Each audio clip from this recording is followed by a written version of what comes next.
Welcome back to Quarantine Apologetics, defending the faith while under lockdown. In the Catholic Church, there are 4 sins that cry to heaven for vengeance. Murder, sodomy. Oh, and murder includes abortion, by the way. So murder, sodomy, oppressing a foreigner, and oppressing a wage earner. Now, story time here. I've traveled a lot to Eastern Europe, and in Eastern Europe, there's 2 parts of Eastern Europe. There's 2 Eastern Europes. There's the part of Eastern Europe that people go to, and the part of Eastern Europe people don't go to. There's the part that people go to, which is like Czech Republic, Poland, Hungary, Slovenia, Slovakia. Lots of people go there. They'll spend some time in Prague, have some good Turkish coffee, and they might go to Poland, have some Polish food, sightsee. They're nice, they're clean, they're safe. It's Eastern Europe, but it's only one part of Eastern Europe. The second part of Eastern Europe is going further east. Then you get to some interesting countries. You get to countries that are extremely poor, extremely corrupt.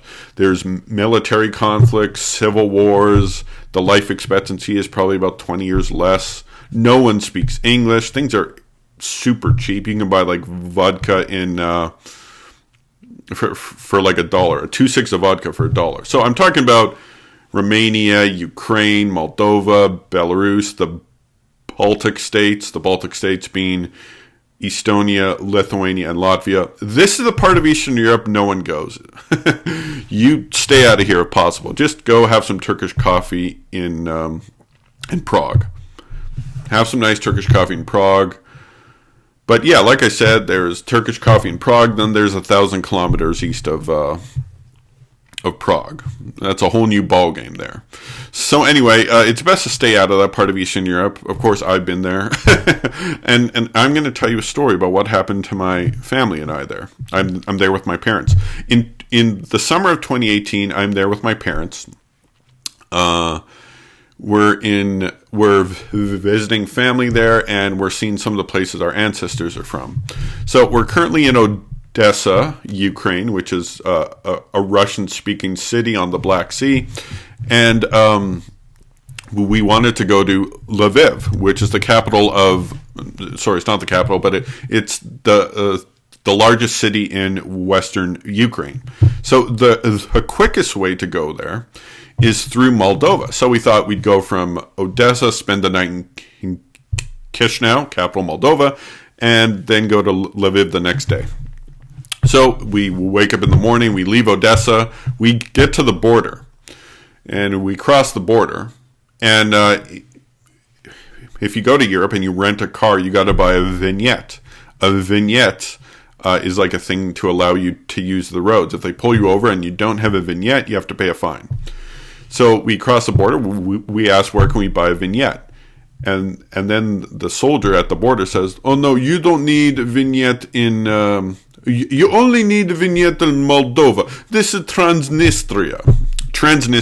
Now, Transnistria, I'll explain this. When the Soviet Union fell, Moldova became a country.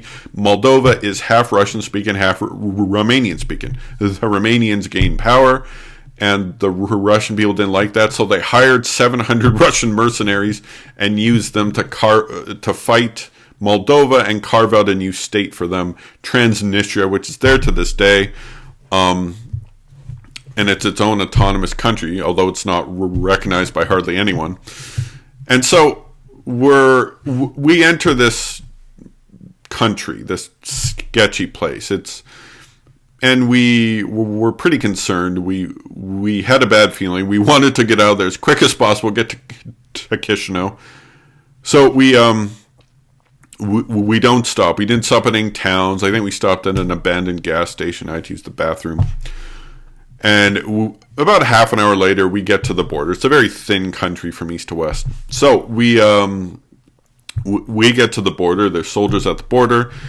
They knock on the window. They get my dad out. They take him into like some booth, some shanty or whatever.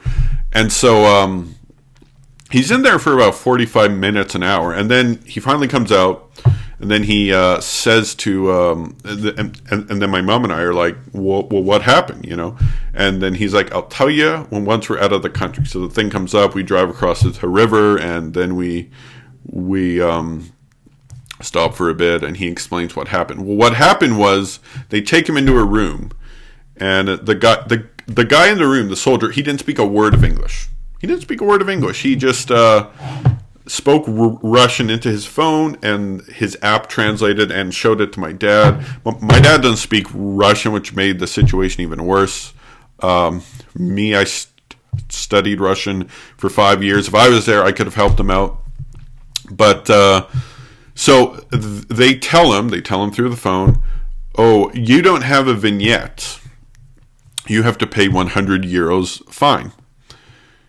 And my dad tries to explain that we asked about the vignette, but of course he can't explain. And then eventually my dad just says he's not going to pay the 100 euros.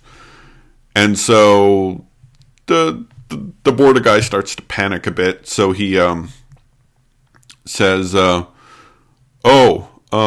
call my friend. We will try to get this sorted out. Of course, again, he's communicating like this. So he calls his friend, who knows if this friend existed or not, and he says to my dad, oh, okay, 50 euros. I got it down. My dad just pays the 50 euros at this point. He wants to get out of there. So they take him to a separate room with another guy. And the other guy, he doesn't even make up a story. He just asks for money. And my dad's like, okay, here's 20 euros. And then they finally let him go. We go to Chisinau that evening. I'm in my hotel in Chisinau, and there's a girl I know from Moldova, and she was actually in Moldova at the time. She lives in Canada, but she was in Moldova at the time visiting her mom. She's from a town in the north, and so I tell her what happened, and she's like, they do that to everyone. The fact that you're Westerners made it that much easier to do that to you. And so we go to, she tells me once that they detain people for long periods of time and shake them down and try to get their relatives to wire them money and so just horrible, And then one time, I remember several years ago, I had taken a law class, and our prof told me that when you cross a sovereign border, you have no rights. You're completely at their whim. They can pretty much do whatever they want. They can detain you. They can interrogate you because it's crossing a sovereign border. And then I thought back to the 4 sins that cry to heaven for vengeance. There's a common theme out of all of them. Murder, sodomy, oppressing the foreigner, oppressing the wage earner. It's always a person in a position of power exploiting a vulnerable person. That's what these sins have in common. And when they shook down my dad for cash at the border, that's exactly what it was. Person in a position of power exploiting a vulnerable person. My dad couldn't do anything. The moral of the story is, if you're in a position of power, don't use that position to oppress people who are vulnerable. As Christians, we have the responsibility to help those in vulnerable positions, not exploit them. So, yeah, I hope you learned something about the 4 sins that cry to heaven for vengeance. I also hope you learned about Transnistria and learned to stay out of that part of the world. Go have some Turkish coffee in Prague, go have some langos in Budapest, go see some churches in Poland, but stay out of the real Eastern Europe. Anyway, God bless.